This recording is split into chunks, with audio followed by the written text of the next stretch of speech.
ऐसा कोई astrologer India का नहीं होगा जो टीवी पे आता होगा, जो हल्का सा यूट्यूब पे फेमस होगा, उसको मैंने फीस नहीं दिया। ये सब इसलिए किया कि मैंने ये जानने की कोशिश की ये एस्ट्रोलॉजी को किस तरीके से सामने वाले को जज करते हैं, सामने वाले को कैसे बताते हैं और कौन सी नवज को पकड़ के ये उसके उपाय बताते हैं। अब कर्जा कैसे निकलेगा? पैसा ऐसे तो है नहीं कहीं से छपना शुरू हो गया।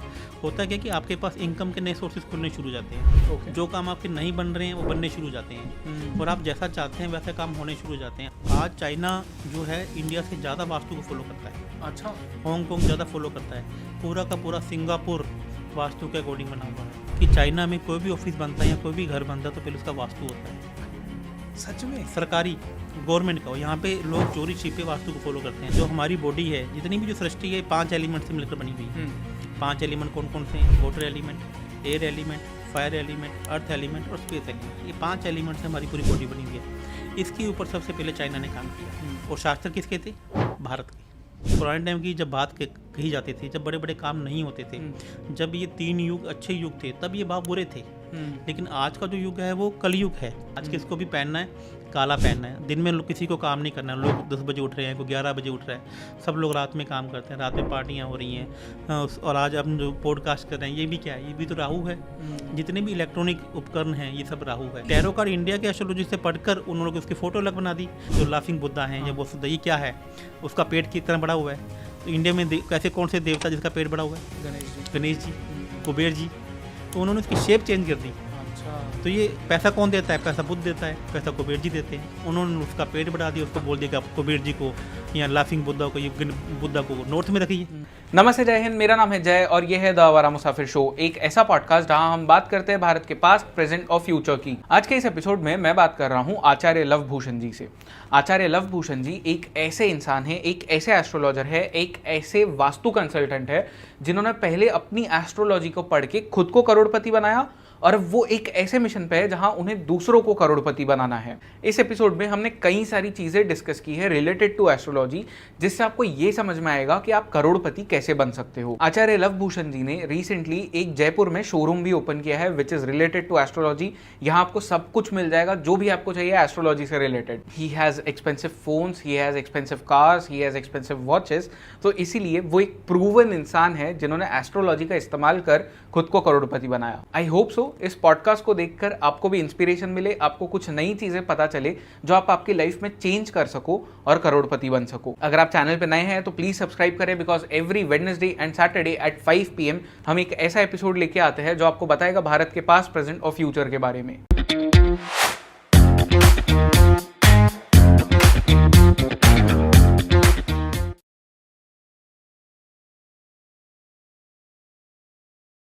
आचार्य जी, वेलकम ऑन द शो। आपसे मिलके सर सबसे पहले बहुत ज़्यादा खुशी हुई है। आप एक ऐसे एस्ट्रोलॉजर है जिनसे बहुत यूनिक बातें हम करने वाले हैं और आपको देख के मुझे ही बहुत ज़्यादा खुशी हुई है क्योंकि सर आप खुद पहले अमीर बने, अब आप लोगों को अमीर बना रहे हैं। तो इन सभी चीज़ों पे हम बात करेंगे।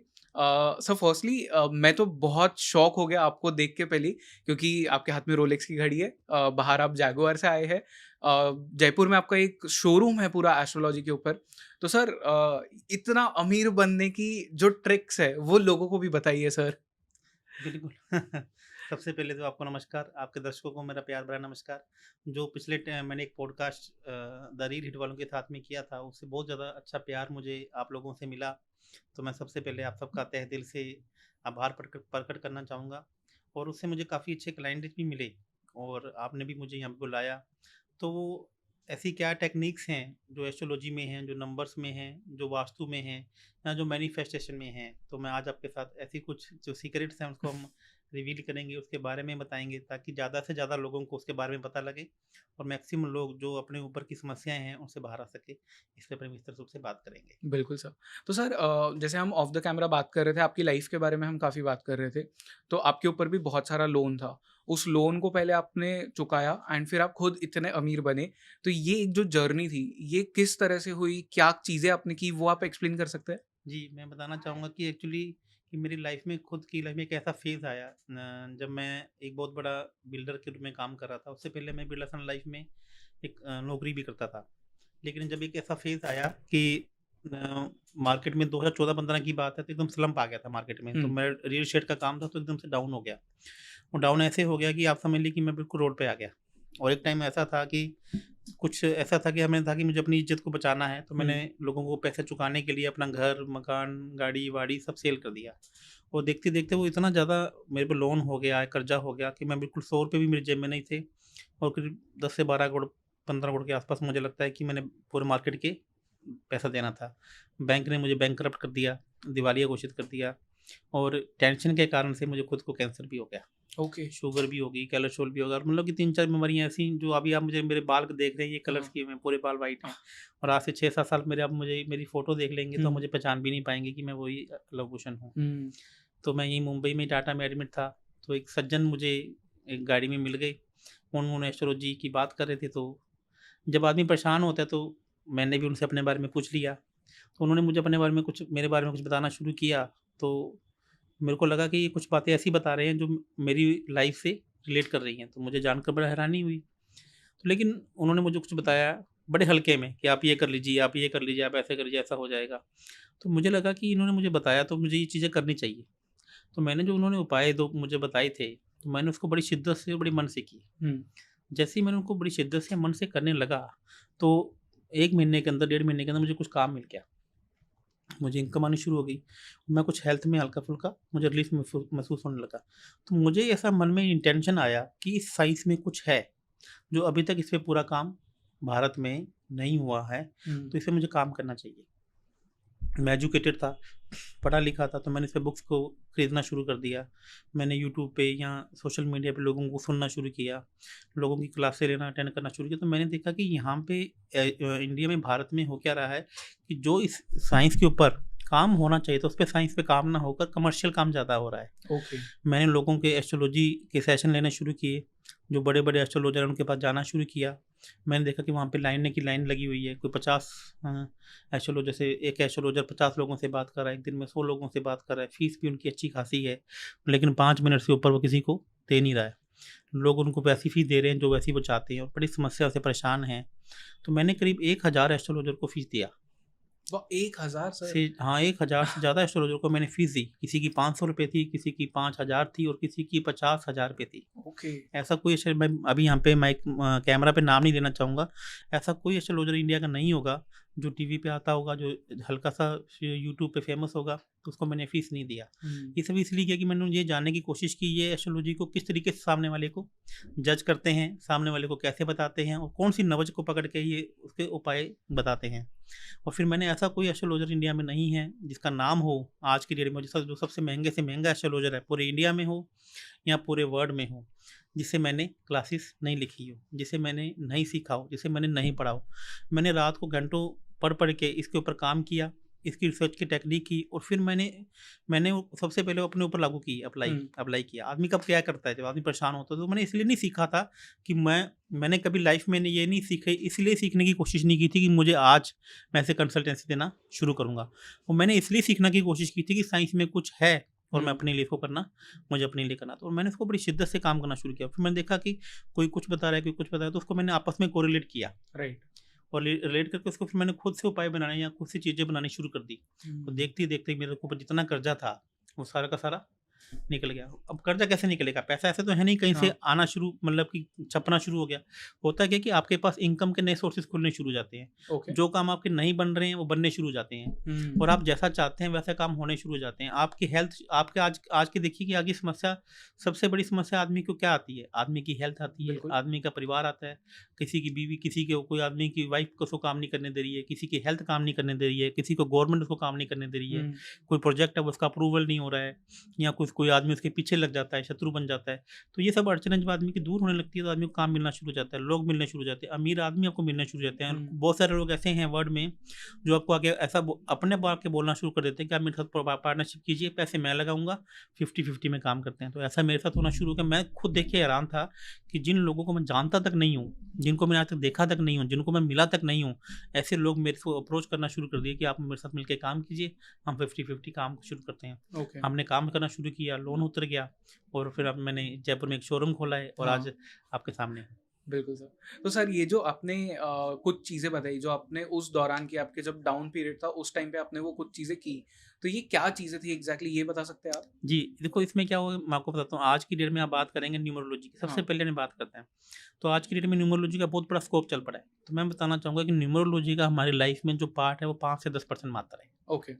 जबकि आज की डेट में इंडिया में न्यूमरोलॉजी के ऊपर इतना सारी बात हो रही है कि न्यूमरोलॉजी या नंबर्स है, और मैंने बहुत सारे नंबर्स को देखा है कि सब लोग नेम नंबर को, मोबाइल नंबर को 6-6 पे लेकर आ रहे हैं। जबकि उससे भी बहुत सारे इंपॉर्टेंट ऐसे नंबर्स हैं जो आपकी लाइफ में होने चाहिए। तो न्यूमरोलॉजी का जो पार्ट है हमारी लाइफ में 5 से 10% है। उसके बाद आता है नंबर वास्तु, इस पे आज इंडिया में कोई भी काम नहीं कर रहा है।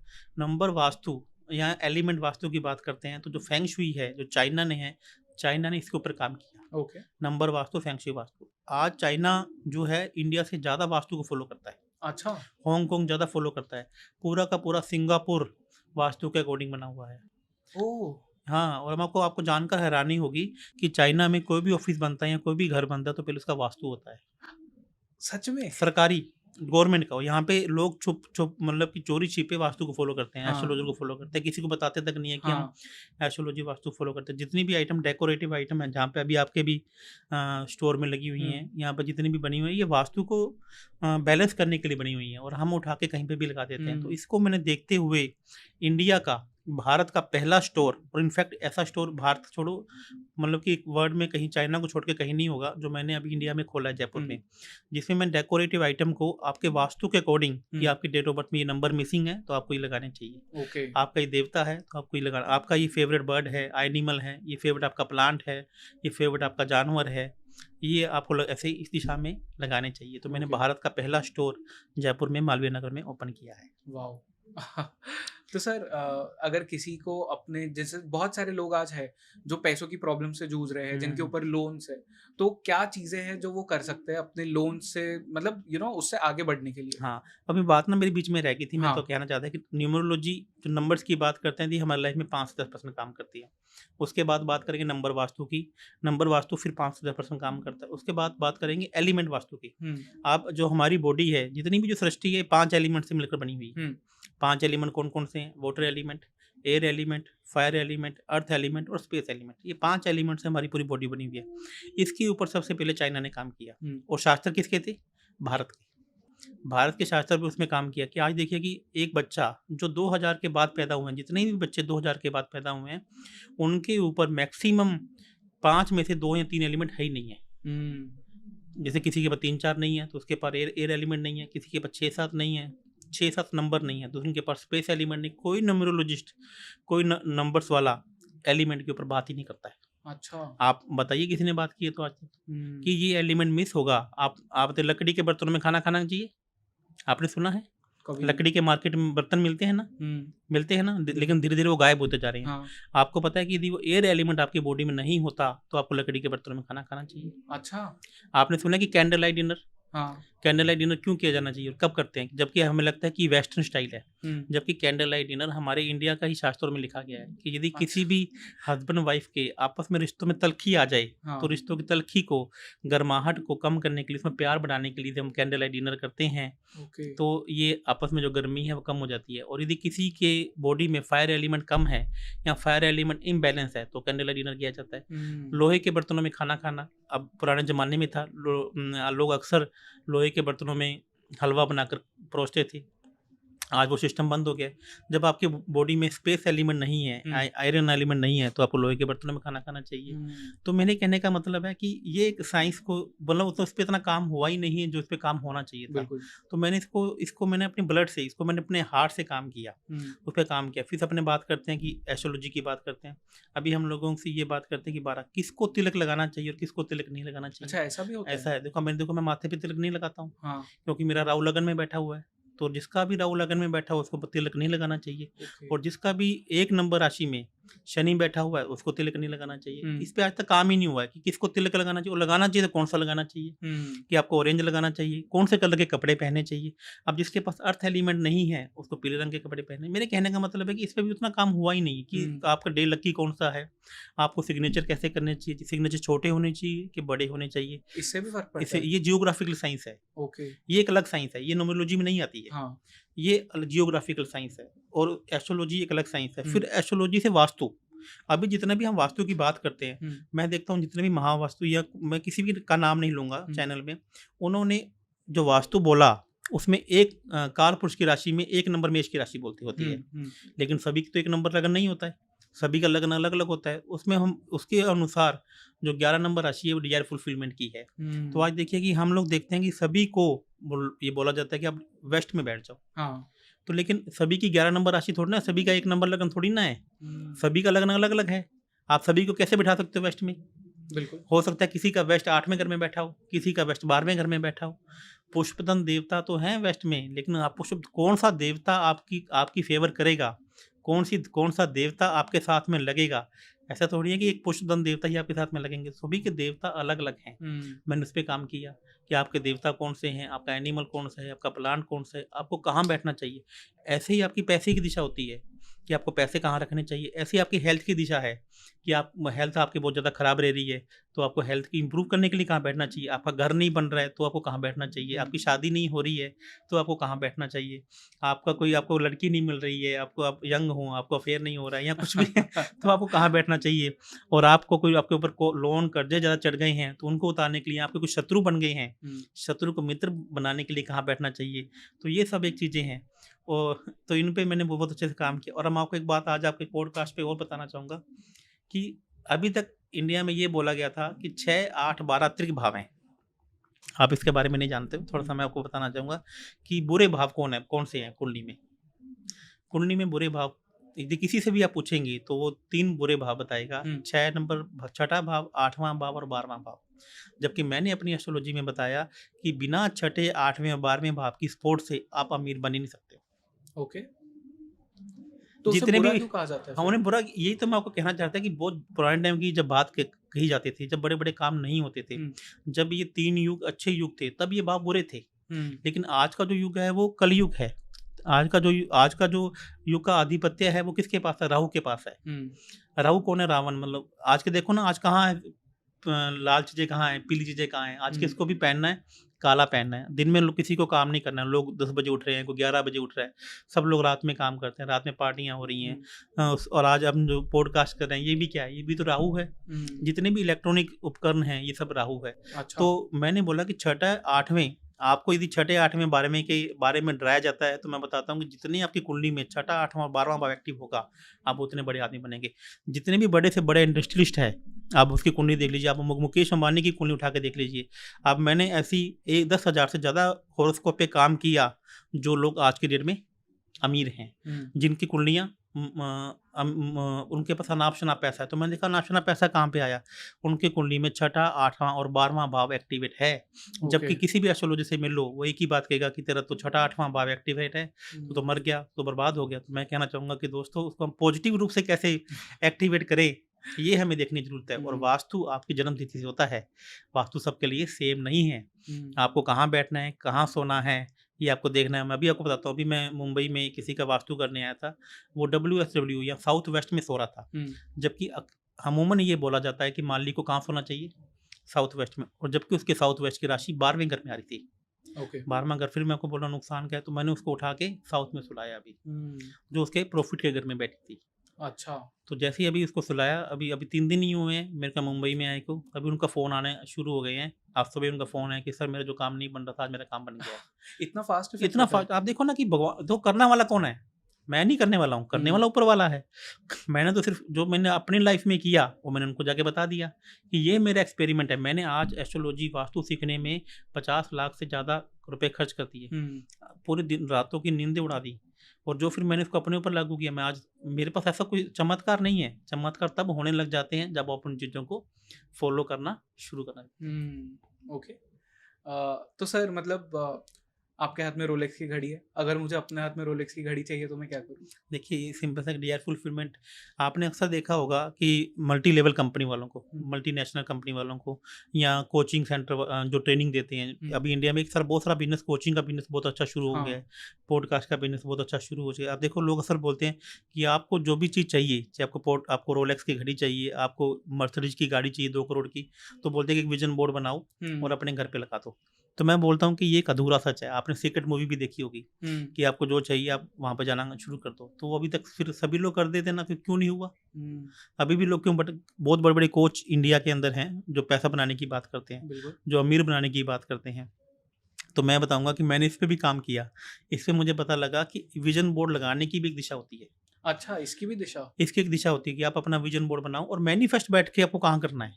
ओके। विजन बोर्ड लगाने की दिशा अलग है और मैनिफेस्ट करने की दिशा अलग है। कि यदि आप विजन बोर्ड लगाते हैं और आपकी डेट ऑफ बर्थ से आपकी मैनिफेस्ट करने की दिशा अलग है, और यदि आप ऐसा वहाँ पे सुबह आधा घंटा और शाम को आधा घंटा 21 दिन बैठ के ही मैनिफेस्ट कर लेते हैं, तो चीज़ें आपकी लाइफ में होना, उसकी वाइब्रेशन आपकी लाइफ में आना शुरू हो जाती है। मैं आपको ये तो कह रहा हूँ कि लोगों ने इस पे काम तो किया, उसे बताया तो सही, साइंस को पढ़ा तो सही, लेकिन उसको आधा अधूरा पढ़ा के छोड़ दिया।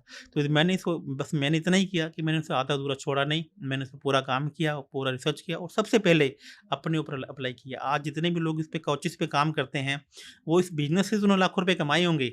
मैंने इस बिजनेस में अभी शुरू किया है पिछले 6 महीने से। मैं आप देखो कि मेरा यूट्यूब चैनल देख लोगे, अभी पिछले 6 महीने से मैंने हार्डली शुरू किया होगा कमर्शियल मैंने सलाह देना। उससे फिर जितने भी काम है मैंने अपने ऊपर शुरू किए। मैंने 100 लोगों के ऊपर काम किया एज ए ट्रायल कि ये लोग एक्चुअल में काम कर रहे कि नहीं कर रहे। तो देखा कि उनके इतने अच्छे रिजल्ट आने शुरू हो गए, उन्हें इतना अच्छा काम आना शुरू हो गया कि देखते देखते तो उनकी समस्याएं सॉल्व हो गई हैं, समस्याएं उनकी समस्याओं से बाहर आ गई हैं।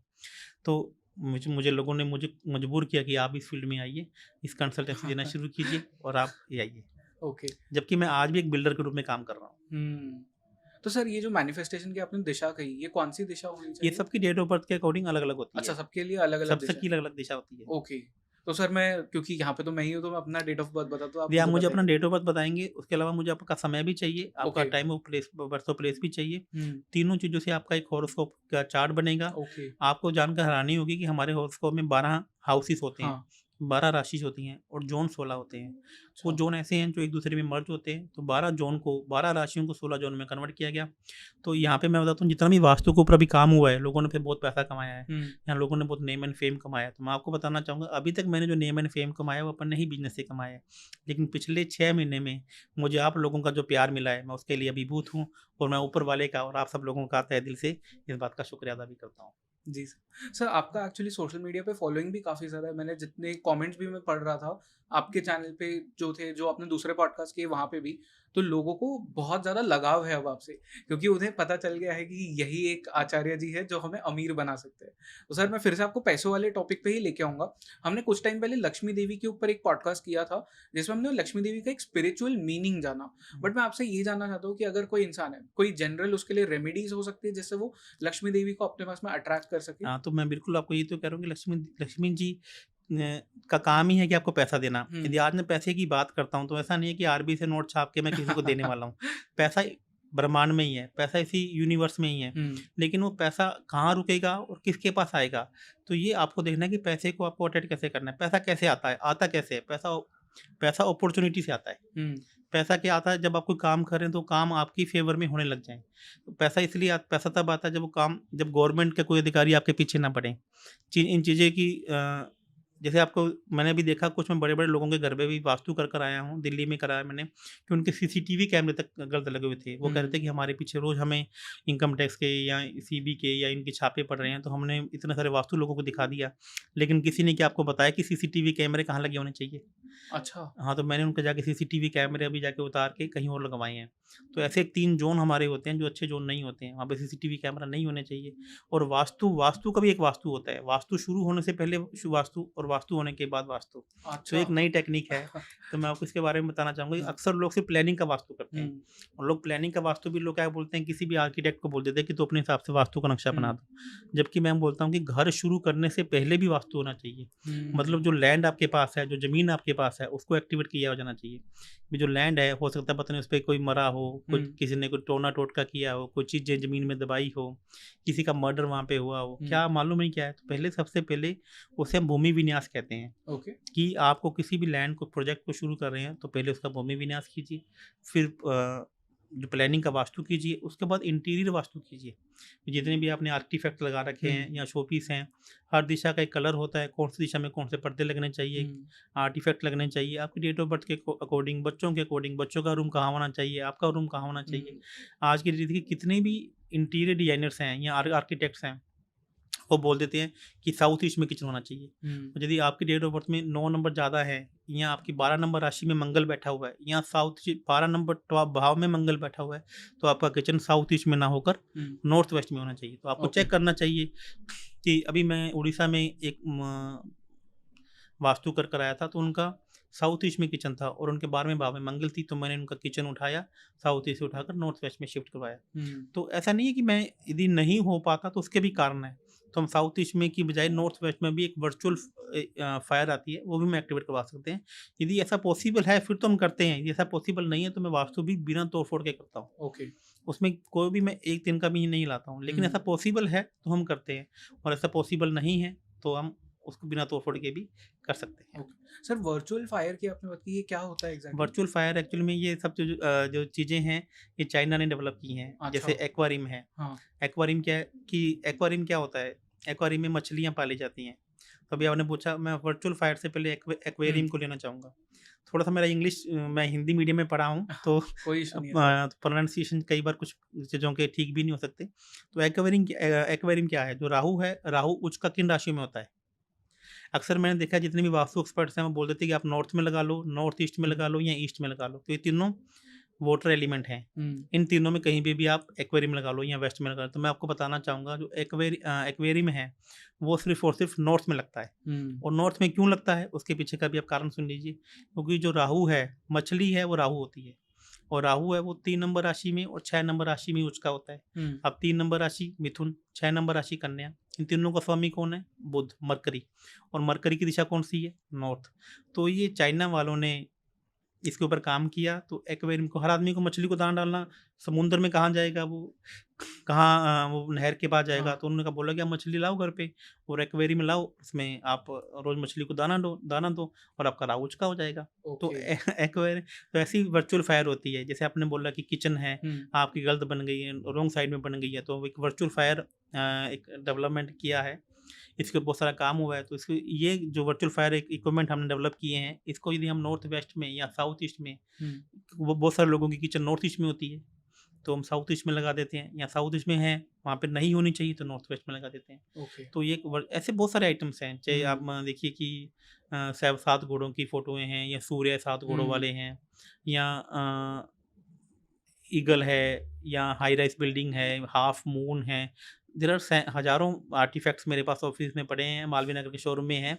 आप आइए और आपके डेट ऑफ बर्थ के अकॉर्डिंग मैं आपको बताऊंगा कि आर्टिफैक्ट्स कहाँ लगेंगे, और फिर आप फ़ायदा दिखेगा, लाइफ आपकी होगी, आर्टिफैक्ट्स आपके होंगी, और आनंद भी आपको आएगा। राइट। सो इनफैक्ट मैं खुद बहुत ज़्यादा शॉक था जब आपने कहा कि ये जो एनीमे कहते हैं इन्हें, बट मतलब टॉयज बोल लीजिए, आपने कहा कि इनकी भी एक जगह होती है रखने के लिए। तो ऐसा क्यों है, हर आर्टिफैक्ट की एक अलग अलग जगह है? देखो, मैंने आपको बताया ना कि देर वहाँ पे 16 जोन है, हाँ। और वहाँ पे 45 देवी देवता हैं। तो जैसे एक या आपने बोल रहा है टॉइस है, एक्चुअली में हमारे यहाँ पे एक जोन होता है ESE, east of south east. यह जोन चर्निंग का जोन है, यह जोन सोचने का जोन है, यह जोन थॉट्स का जोन है। यदि यह जोन खराब हो जाए तो आदमी को किडनी की समस्या हो जाती है और ओवर थिंकिंग का शिकार हो जाता है। आदमी सोचता ही रहता है लेकिन एग्जीक्यूशन नहीं कर पाता है। वहाँ पे कुछ ऐसे आर्टिफैक्ट्स हैं जिनकी हर जोन के 10 से 15 आर्टिफैक्ट्स करीब हैं। उसकी एक लिस्ट पड़ी है मेरे पास। मैंने जितने भी पूरे इंडिया में या पूरे वर्ल्ड में, चाइना में, इंडोनेशिया में भी इस वास्तु पर बहुत सारा काम हुआ है। अच्छा। आपको जानकर हैरानी होगी कि इंडोनेशिया एक मुस्लिम कंट्री है, और जबकि वहाँ पे भगवान राम की पूजा होती है, और वहाँ पे जो रामलीला होती है वो इतनी शानदार होती है, इतनी अच्छी रामलीला इंडिया में भी नहीं होती है। जबकि वहाँ पे मुस्लिम लोग इंडिया के जो राम का किरदार निभाते हैं और इतना वो मानते हैं। जबकि आप उनसे जाके बात करेंगे तो बोलेंगे कि आप ऐसा क्यों करते हैं, तो बोले कि हमारी पूर्वज ये थे, हम इनको नहीं मानेंगे। आज उनके नोट्स में भगवान राम की, गणेश जी की फोटो आपको देखने को मिल जाएगी। तो इंडोनेशिया में इसके ऊपर बहुत सारा काम हुआ है। मैं आपको ये बता रहा हूँ कि हमारे जो शास्त्र थे वो समय पहले चोरी हो गए थे। हाँ। तो आज की डेट में 7 चक्रा, मैं एक फ्रांस का एक बहुत बड़ा मोटिवेटर है जो वर्ल्ड का सबसे महंगा आज का जो स्पीच कोचिंग पे काम करता है, जो मैं उनसे मिला तो उन्होंने, वो एक सेशन के 7 लाख रुपए लेते हैं 2 दिन के। बाप रे। तो मैं उनसे जाके इंडोनेशिया में जाके मिला, उनसे मैंने वो सेशन पे बात किया, तो दो देखा कि वो तो 7 चक्रा पे पढ़ा रहे हैं। तो मैंने बोला मैं तो जाके आई वाज रियली शॉक्ड कि ये तो 7 चक्रा तो इंडिया की थेरेपी है, इंडिया की 7 लाख रुपए देकर मैं फ्रांस में आया हूँ। 7 चक्रा तो भारत का ही शास्त्र है। जबकि वो मुझे उसने बताया कि जो आपका 7 चक्रा है ये रूल बाई राहु, और आई वाज लाफिंग। मैं लाफिंग इसलिए नहीं हो रहा था कि मैं ये मुझे सोच रहा था कि हम तो बुद्धू बन गए ना, कि हमारे ही शास्त्र और हमें ही 7 लाख रुपए लेके ये फ्रांस वाले हमें ही पढ़ा रहे हैं कि आपका 7वें चक्कर का जो मालिक है वो राहु है, और इसका देवता ये है, इसकी देवता लक्ष्मी जी हैं, इसके देवता ये हैं, आपको इसकी पूजा करनी चाहिए। आई वाज शॉक्ड कि हमारे ही शास्त्र पढ़ के ये लोग आज अरबों खरबों रुपए कमा रहे हैं, और जबकि हम लोग ये सोचते हैं कि कौन सा विदेश में क्या ये एस्ट्रोलॉजी सब लोग मानते हैं क्या? आप मुझसे क्वेश्चन करते हैं कि यूएसए वाले मानते हैं क्या? मैं आपको बताता हूँ टैरो कार्ड, ये कहाँ की एस्ट्रोलॉजी है? ये भी इंडिया के ही। अच्छा, टैरो कार्ड भी इंडिया का ही? टैरो कार्ड इंडिया के एस्ट्रोलॉजी से पढ़कर उन्होंने उसकी फोटो अलग बना दी। आप जो मान लीजिए बुद्धा हैं, जो लाफिंग बुद्धा हैं, या वसुधा, ये क्या है? उसका पेट कितना बड़ा हुआ है? तो इंडिया में कैसे कौन से देवता जिसका पेट बड़ा हुआ है? गणेश जी, कुबेर जी। तो उन्होंने उसकी शेप चेंज कर दी। अच्छा, तो ये पैसा कौन देता है? पैसा बुद्ध देता है, पैसा कुबेर जी देते हैं। उन्होंने उसका पेट बढ़ा दिया, उसको बोल दिया कि आप कुबेर जी को या लाफिंग बुद्धा को, ये बुद्धा को नॉर्थ में रखिए। तो मैं बोलता हूँ कि गणेश जी को रखिए ना नॉर्थ में, कुबेर जी को रखिए ना नॉर्थ में, पैसा आएगा ना। तो मैं कहने का मतलब उन्होंने देवताओं की फोटो या चीजें चेंज कर दी। टैरो कार्ड है, जो स्विच वर्ड्स हैं जितने भी आपको देखो ना, आज आपके पूरे कितना प्रचार हो गया। मैं कहता हूँ क्यों स्विच वर्ड्स यूज करने हैं? हमारी इंडिया की खुद के ऐसे मंत्र है ना, आप उन्हें यूज कीजिए। आप उन्हें लिखिए ना अपनी बाजू पे। मैं आपको बताऊंगा कि कौन सा मंत्र आपको अपनी बाजू पे लिखना है, ये आप लिखिए। आपको स्विच वर्ड लिखने की जरूरत ही नहीं है। हर नंबर का, हर ऑब्जेक्ट का एक चीजें हैं। ओके, हर चीजें एक चीजें हैं। आप इंडिया की, भारत की संस्कृति को यूज कीजिए। क्यों हम भारत की संस्कृति को यूज कर रहे हैं? आज जिसको क्वेश्चन का आंसर लेना है वो टैरो कार्ड से ले रहा है, पत्ते से खोल रहे हैं और बोलते हैं कि पत्ते खोल के बता रहे हैं कि ये ऐसे है। मैं किसी भी संस्कृति का विरोध नहीं कर रहा हूँ, आप मेरी बात को सुनिए। मैं कहता हूँ कि हम भारत के लोग हैं, हमें भारत की संस्कृति का यूज क्यों नहीं किया जाना चाहिए? आप प्रश्न कुंडली से उसका आंसर लिए ना। मैं आपको प्रश्न कुंडली से बता दूंगा कि आप जा रहे हैं, आपका काम होगा कि नहीं होगा, सामने वाला कौन से कपड़े पहन कर बैठे होगा, सामने वालों से आपकी मीटिंग होगी कि नहीं होगी। और आप इस वक्त, आप जैसे ही मेरे पास बात करते हैं, मैं आपको ये बता दूंगी अभी आपने कौन से रंग के कपड़े पहने होंगे, आप इस वक्त क्या खा रहे होंगे, आप इस वक्त क्या सोच रहे होंगे। ये हमारी खुद की इस एस्ट्रोलॉजी में सब कुछ लिखा हुआ है। हमें बाहर जाने की कहाँ जरूरत है? मेरे कहने का मतलब है कि भारत का शास्त्र, भारत के ऋषियों को इतना जो मान सम्मान मिलना चाहिए था, आज देखो ना कि आज भारत सरकार ने किसी भी एस्ट्रोलॉजर को, किसी भी इन चीज़ों के ऊपर काम किया, हर डिपार्टमेंट के ऊपर काम हुआ है, लेकिन क्या एस्ट्रोलॉजी या वास्तु एक्सपर्ट को बुलाकर भारत रत्न का पुरस्कार दिया गया है? कभी नहीं दिया गया। क्या इस पे कभी काम हुआ है? या ऐसा बोला है कि आप इस स्टेट के मंत्री हैं या इस चीज़ के काम है, इनको रिकॉग्नाइज नहीं किया गया, इस पे काम ही नहीं। जिस तरीके से 10 साल पहले, मैं आज आपका पॉडकास्ट से बता के जा रहा हूँ, जैसे आज से 10 साल पहले इंडिया में स्पोर्ट्स के ऊपर काम नहीं होता था। होता था काम क्या? कभी नहीं। तो आज देखो, पहले इंडियन के खिलाड़ी इतने बड़े खिलाड़ी नहीं होते थे। वो जाते थे और एक सिर्फ अटेंड करके वापस आ जाते थे। तो पिछले 10 सालों में इंडिया के स्पोर्ट्स के ऊपर काम होना शुरू किया है। तो आज मैं आपके पॉडकास्ट से आपको बता के जा रहा हूँ कि आज का टाइम, ये जो क्रांति है, ये आचार्य लवभूषण के द्वारा शुरू की गई है, और ये क्रांति पूरे वर्ल्ड में फैलेगी, पूरे भारत में फैलेगी, और ये भारतीय संस्कृति का नाम पूरे भारत में होगा, और ये भारत से शुरू होगा, और यही भारत की संस्कृति को हम पूरे वर्ल्ड में लेकर जाएंगे, और ये बताएंगे कि ये भारत की संस्कृति है। इसको सबसे पहले हमें फॉलो करना चाहिए। और भारत जिस प्रकार से आज योग गुरु बना हुआ है, आज भारत की संस्कृति को सब लोग फॉलो करते हैं।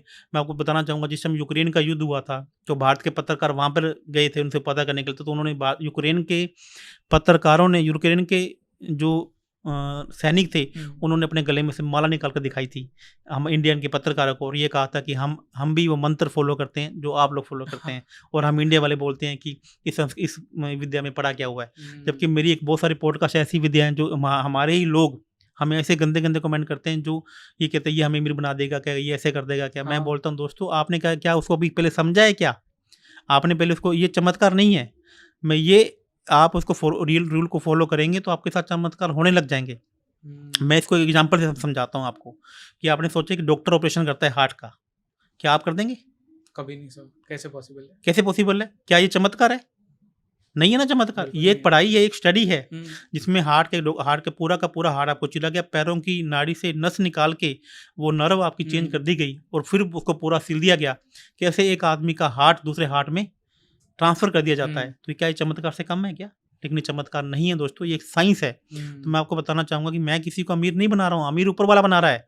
आपको सिर्फ वो चीज़ें फॉलो करनी है जो आपकी कुंडली में आपको बताई गई हैं। यदि आप उनको चीज़ को फॉलो कर देते हैं, तो जो हमारे पूर्व जन्म के कर्म हैं, आप बात को सुनिए, इसको हम प्रायश्चित कर्म बोलते हैं, जो हमारे द्वारा पूर्व जन्म में किए गए हैं, या हमारे पूर्वजों द्वारा किए गए हैं, और हमें भोगना पड़ रहा है। क्यों ऐसा होता है कि एक आदमी बच्चा जन्म लेता है, और बच्चा जन्म लेने के साथ ही उसके साथ में चीज़ें खराब होना शुरू हो जाती है। और क्यों एक बच्चा मुकेश अंबानी के घर पर जन्म लेता है? आप बताइए ना, ऐसा क्यों? कोई एक बच्चा चांदी का चम्मच लेके पैदा हुआ, और क्यों एक बच्चा गरीब के घर में पैदा हुआ, जो बाद में आईएएस बना, जो बाद में बहुत अमीर बना, और जो पहले से अमीर बना वो बाद में गरीब बन गया। तो मेरे कहने का मतलब है दोस्तों, मैं आपको इतना बताता हूँ कि यदि हमने जानने अनजाने में पूर्व जन्म में या इस जन्म में या हमारे पूर्वजों द्वारा कोई गलत कर्म हो गए, तो उसका प्रायश्चित करने का भी हमें मौका दिया जाता है।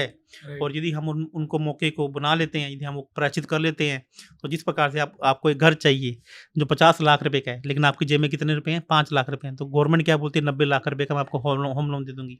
तो उसी प्रकार से भगवान हमें बोलता है कि तेरे को तेरे कर्म तो भुगतने पड़ेंगे, लेकिन यदि तू मेरे पास आ गया तो मैं ये तो जो पापों का काम है इसको मैं टुकड़ों में कर दूंगा। जो तेरे को एकदम से भुगतने पड़ रहे हैं उसको मैं 20 सालों में कन्वर्ट कर दूंगा। तो धीरे धीरे आप भुगतते हो, तो सुख आ रहे हैं, दुख थोड़े थोड़े आ रहे हैं, तो आपको वो दुख पता नहीं लगते हैं। मैं कभी ये नहीं कहता कि आप आगे अब आपके दुख खत्म हो गए, दुख आपको भुगतने पड़ेंगे, लेकिन वो किस्तों में भुगतने पड़ेंगे यदि आपने इस सिस्टम को फॉलो कर लिया। सर ये मैं बहुत बार देखता हूँ कि जब भी कोई एस्ट्रोलॉजर आता है हमारे शो पे भी, या आपने भी जो दूसरे पॉडकास्ट किए उनके भी मैं कमेंट्स पढ़ता हूँ, तो बहुत लोग होते हैं वो थोड़े मतलब डाउट में होते हैं या बिलीव ही नहीं करना चाहते इस चीज़ में। तो उनके लिए तो यूजुअली हम क्या करते हैं कि कोई भी एस्ट्रोलॉजर आए तो हम उनसे पूछते हैं कि केस स्टडीज़ बताइए, आपने किन लोगों के साथ काम किया, उनके साथ में क्या अच्छा हुआ। बट आपसे तो मुझे केस स्टडी पूछने की ज़रूरत नहीं, क्योंकि आपने खुद के ऊपर ही पहले काम किया। आपने पहले खुद को करोड़पति बनाया, खुद को अमीर बनाया, और फिर आप उसके बाद में आपने लोगों की हेल्प करना स्टार्ट किया। तो सर आपने मंत्रों की बात की थी, कोई ऐसे मंत्र होते हैं, टोटके होते हैं जो पढ़ने से या बोलने से एक आदमी अमीर बन सकता है? बिल्कुल बन सकता है। यदि आप मंत्र नहीं पढ़ सकते तो आप आपकी डेट ऑफ बर्थ के अकॉर्डिंग मैं आपको एक ऐसा मंत्र दे दूंगा जो आपको पानी के गिलास में लिख लो, आप अपनी बाजू पे लिख लो। एक ऐसा आपको देवता बताऊंगा जो अपने मोबाइल के वॉलपेपर पे लगा लो, जैसे मैंने अपने मोबाइल के वॉलपेपर पे लगा रखा है। आपको मैं ऐसी चीज़ें बता दूंगा जो आप अपनी बॉडी को टच कर लो। राहु का जब काल आया था तब देवता ने ये बोला था कि जब राहु का काल, अब किसका काल है? दानवों का टाइम है। ये अब देवताओं का टाइम नहीं है। तो दानव कितने हैं? 12 हैं, और देवता कितने हैं? 33 हैं, जो मतलब कोटि के देवता हैं। तब उन्होंने ये बोला था कि हम इतने काम नहीं करेंगे। तो देवताओं ने उसके पहले ही ये बता दिया था कि हमें सर्वाइव करना है किसके काल में आके? कल युग में आकर।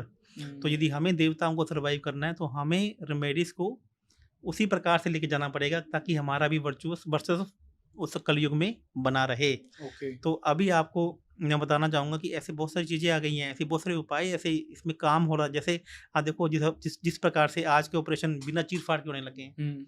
बहुत सारे ऑपरेशन ऐसे ना तो ऐसे आज की डेट में दोस्तों बहुत सारे उपाय ऐसे भी हैं, इसमें ज़्यादा कुछ करने की ज़रूरत नहीं है। करना तो पड़ेगा, यदि आपको आगे बढ़ना है, भोगना तो पड़ेगा, लेकिन वो भोगने के तरीके भी बहुत ईज़ी और बहुत आसान होंगे। तो दानव क्या हैं? उन्हें मनाना आता है, और जल्दी मान भी जाते हैं और जल्दी रूठ भी जाते हैं। ओके। तो सर कोई मंत्र है जो आप बता सकते हो जो लोग यूज करें, मतलब विदाउट उनके डेट ऑफ बर्थ को जाने, कोई जनरल मंत्र? देखो जनरल मंत्र तो आप यूट्यूब पे देखो ना, कितने लोग बांट रहे हैं, आज अमीर बनाने के मंत्र बांट रहे हैं। तो मैं आपको जनरल मंत्र नहीं बताऊंगा, आप मेरी बात सुनिए। आप देखिए लक्ष्मी जी का मंत्र है, ओम कमला मय प्रसाद में, आप बांट लीजिए। यदि आपको मेरे पास में तो मैं आपको डेट ऑफ बर्थ से आपको मंत्र बताऊंगा, और मैं आपको जान के भी हैरानी होगी। ज्योतिर्लिंग के 12 ज्योतिर्लिंग होते हैं। हाँ। लोग 12 के 12 ज्योतिर्लिंग कर लेते हैं। यहाँ आज वो केदारनाथ जा रहे हैं, मैं आपको बताऊं कि 12 राशियां होती हैं और 12 ज्योतिर्लिंग है दोस्तों। जो ये ज्योतिष है ये शिव जी गणेश जी के द्वारा लिखा गया है, और ये साउथ में ऐसी बहुत सारी हैं जहाँ पे अंगूठे के द्वारा भी आप उसको अपनी कुंडली चेक कर सकते हो। तो आदमी को कभी भी 12 ज्योतिर्लिंग में नहीं जाना चाहिए। अच्छा। इसमें से 3 ज्योतिर्लिंग ऐसे हैं जो आदमी को लाइफ में नहीं करने चाहिए। नहीं करने चाहिए? नहीं करने चाहिए। जो आपको ज्योतिर्लिंग, किस ज्योतिर्लिंग में जाना है, सब आपकी इच्छा के अकॉर्डिंग, आपकी सपनों के अकॉर्डिंग आप उस ज्योतिर्लिंग पे जाइए। आपकी शादी नहीं हो रही तो ज्योतिर्लिंग अलग है, आपको पैसा अमीर बनना है तो ज्योतिर्लिंग अलग है, आपका कोई काम रुक रहा है तो उसका ज्योतिर्लिंग अलग है। अच्छा। तो आपको इस हिसाब से 9 ज्योतिर्लिंग ही अपनी लाइफ में करने चाहिए। तो सर जिसकी शादी नहीं हो रही कौन सा ज्योतिर्लिंग? उसका आपके डेट ऑफ बर्थ में 7वें हाउस में देखना पड़ेगा कि आपकी कौन सी राशि अच्छा। बैठी है और उसका राशि का कौन सा ज्योतिर्लिंग है। ओके। आप अपने बच्चे को वहां पे लेके जाइए। काम तो मैंने आपको बताया ना, ऊपर वाले ने करना है, मैंने तो आपको सिर्फ बताना है। हाँ। इसके ऊपर काम ही नहीं हुआ है। आपको कौन से देवता को मानना चाहिए, कौन से पौधे को मानना चाहिए, कौन सा फल फ्रूट खाना चाहिए और कौन सा नहीं खाना चाहिए। अभी मैं बताता हूँ, अभी मैं यहाँ पे कल किसी के पास बैठा था, वो आम खाने का बहुत ज़्यादा शौकीन था। उसको आम बहुत ज़्यादा भाते थे। तो जैसे ही मैंने उसका चार्ट खोला तो मैंने देखा कि मैंगो तो उसका सबसे अति मित्र फल है। तो मैंने तो बोला कि आपको तो मैंगो खाना नहीं है। ही वाज शॉक्ड कि मैंने तो इतने बड़े-बड़े एस्ट्रोलॉजर को, मुंबई में ऐसे महँगे-महँगे एस्ट्रोलॉजर्स हैं जो लाख-लाख, 2-2 लाख, 5-5 लाख रुपए लेते हैं पढ़ने के लिए। उसकी कुंडली पढ़ते हैं और 5 मिनट में उसको बता देते हैं कि तेरे को ये करना, तो ये नहीं करना। तो मैं उसको मैंने शौक बताया और मैंने उसको गूगल किया, मैंने कहा गूगल कीजिए कि आपको आम खाना है कि नहीं खाना है, आपकी डेट ऑफ बर्थ ये है, तो ये अशोक यहाँ पे लिखा होता है कि आम आपके लिए पूजनीय है, आम आपको खुद खाना नहीं है, आम आपको ब्राह्मणों को खिलाना है। अच्छा। और ये ऐसा भी बहुत सारे फल होते हैं जो हम दान कर देते हैं। तो हम्म, बोला कि कल से मेरे को मेरी डिज़ायर फुलफिलमेंट हो जाएगी तो आम दान कर दूंगा। मैं कहा नहीं, अब आम आपको गरीब लोगों को नहीं खिलाना है, हम्म, ये आम आपका अति मित्र फल है, इसको आपको सिर्फ ब्राह्मणों को खिलाना है, इसको ओके। आपको अपने गेस्ट को खिलाना है, इसको दान नहीं करना। दान उन्हीं भावों की किए जाते हैं जो आपके शत्रु ग्रह बन के बैठे हुए हैं, हम्म, उनकी शत्रुता को कम करने के लिए दान किया जाता है। तो हमने किया कि हमने किसी भी चीज़ का लंगर लगा दिया, हमने किसी भी चीज़ का उठा के दान कर दिया। तो दान किसका करना है और किसका दान नहीं करना है, किस चीज़ को मंदिर में रखे आना है और किस चीज़ को गरीब लोगों में बांटना है, तो ये भी आपकी डेट ऑफ बर्थ देख के ही हम बता सकते हैं। ओके, सही है, तो काफी इंटरेस्टिंग चीज है। हाँ, अब जैसे मैं आपको बताना चाहूँगा, किसी बंदे का फाइनेंस का काम है, किसी बंदे का फल फ्रूट्स का काम है, तो फल फ्रूट किसका काम होता है? लोगों ने इस पे काम ही नहीं किया है कि जिसका ये आप पॉडकास्ट कर रहे हैं, आपको मालूम है कौन से ग्रह का काम है? ये राहु का काम है। अच्छा, क्यों ऐसा? क्योंकि राहु का काम है किसी भी काम को एक्सपेंड करना, राहु डिजिटल मार्केटिंग, राहु ये, और ये कौन से हाउस का काम है? थर्ड हाउस का काम है। ओके। तो हर चीज़ के 2 चीज़ें होती हैं, एक तो ग्रह और एक इसका हाउस। यदि मैं इम्पोर्ट एक्सपोर्ट की बात करता हूँ, तो वो इम्पोर्ट एक्सपोर्ट का काम मरकरी प्लैनेट द्वारा, उसका सिग्निफिकेंट प्लैनेट कौन है? मरकरी। और उसका हाउस कौन सा है? 9th house. और यदि मैं बात करूँ जो मल्टी स्टोर्स है, जैसे रिलायंस के स्टोर्स हैं या किसी भी चीज़ के जो स्टोर्स हैं, उनका जो हाउस है 7th हाउस है। और ग्रोसरी का कोई भी काम है वो मून, चंद्रमा का और सूर्य का काम है। केमिकल का काम है वो सूर्य का काम है। मेडिकल स्टोर का काम है वो चंद्रमा का काम है। और जितने भी तरीके के फार्मा का काम है वो सूर्य का काम है। तो हर चीज़ का एक भाव है, एक हाउस है। जो भी छोटी इंडस्ट्री है वो छठे हाउस से देखी जाती है। और जो बड़ी इंडस्ट्री है, जितने भी बड़े-बड़े कारखाने लगे हुए हैं, कारखाने लगे हुए हैं, जिसमें 1000 से ज़्यादा लोग या 500 से ज़्यादा लोग काम कर रहे हैं, वो 8वें घर से देखी जाती है। जितनी भी माइन्स हैं, ये 8वें हाउस से देखी है। तो मेरे कहने का मतलब है इस पे अभी तक काम ही नहीं हुआ। या हम लोगों ने देखे, हम तो गए कि हम परेशान हैं, हमें 5 मिनट में एक उपाय बता दो, जो ठीक है ये कर दिया, काम हो गया तो ठीक है, नहीं हुआ तो ठीक है, और हम अपने काम हम खुद भुगत रहे हैं। राइट। और हम फिर बाद में कहते हैं कि एस्ट्रोलॉजी पे विश्वास नहीं करते, हम धक्के बहुत खा रही हैं। हमने इसको दिखा दिया। मेरे पास आते हैं, लोग कहते हैं आपके मुंबई के जो जाने-माने एस्ट्रोलॉजर्स हैं उनका नाम लेते हैं, दिल्ली के जाने-माने एस्ट्रोलॉजर उनका नाम लेते हैं, वास्तु एक्सपर्ट्स का नाम लेते हैं। लोग कहते हैं हमने लाखों रुपए, करोड़ों रुपए इस पे बर्बाद कर दिए, लेकिन हमें कुछ नहीं मिला नहीं है। और मैं आपको बताता हूँ कि आप जब भी मेरे पास आते हैं तो मैं आपको आधा घंटे से लेकर 1 घंटा देता हूँ। आपके क्वेश्चन के अकॉर्डिंग 30 मिनट से लेके 1 घंटा देता हूँ और आपकी बात सुनता हूँ। आपके पास आपकी समस्याओं को सुन के फिर उसका एक मैं मन ही मन अपना एक चार्ट तैयार करता हूँ कि आपकी समस्या, आपकी इसकी रेमेडी क्या हो सकती है। मेरी एक इंट्यूशन है, जिसमें एक मैंने आपको बताया था, एक मैंने वाक सिद्धि भी ले रखी है हाँ। काली माता से। तो सही, ये बता सकते हो आप क्या है? जैसे वाक सिद्धि, जैसे अभी क्या है, अभी सिद्धि सिद्धि क्या होती है? सिद्धियाँ 2 प्रकार की होती हैं। जैसे एक यहाँ पे एस्ट्रोलॉजर या कुछ लोग होंगे जो आपका नाम से लेके आपका नाम नंबर बता देते हैं। तो इसे काल सर्प अ, एक कर्म पिशाचनी सिद्धि बोलते हैं। जो कर्म पिशाचनी होती है ये दानवों की सिद्धि है, जो आपके कान में आकर पहले बता देती है कि ये किस समस्या से ग्रसित है, इसका नाम क्या है, इसकी जेब में नोट कितने तक का पड़ा है। लेकिन वो किसी समस्या का हल नहीं करती। तो ये आप सामने वाले को प्रभावित करना चाहते हैं तो ये सिद्धि आप ले सकते हैं। ये कर्म पिशाचनी सिद्धि है, जिसके लिए आपको 6 महीने घर से बाहर भी जाना पड़ता है, और इसके लिए एक आपको पर्टिकुलर देवी देवता या कोई आप कह लिए कि आपको एक गुरु भी चाहिए। शायद बागेश्वर धाम जी के पास ठीक है, ये मैं सिद्धि किसी के लिए भी कोई बात नहीं करना चाहूँगा, ओके। ठीक है?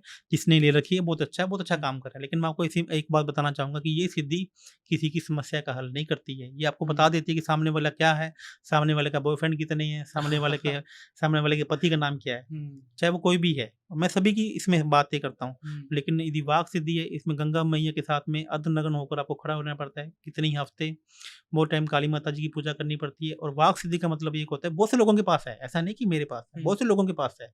यहाँ संख्या लोग ऐसे हैं, ऐसे बाबा जी हैं जिन्होंने वाक सिद्धि भी रखी, जा तेरा काम हो जाएगा, इतना कहने से काम होता है। तो यदि आपने ऐसा कोई काम करता है जिसका काम नहीं भी, जिसकी कुंडली भी साथ नहीं दे रही हो, तो वो काम भी होने लग जाए। वो सिद्धि मैंने भी ले रखी है। ओके, तो इससे आप लोगों की हेल्प कैसे करते हो? देखिए क्या होता है कि आपके मुंह से कोई बात निकल जाए कि जा तेरा काम हो जाना चाहिए। मैं कोई ये नहीं कहता कि मैं देवता हूँ या मैं कोई बाबा हूँ, लेकिन ये क्या है कि ये जब आप एस्ट्रोलॉजी या सीखते हैं तो ये किससे जुड़ा हुआ काम है?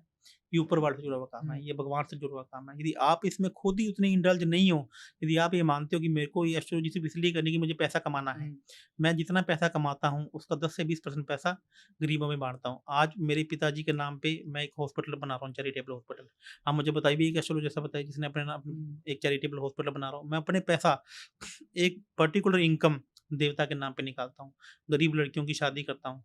तो क्योंकि गरीब लड़की क्या है, बुध है, मरकरी है।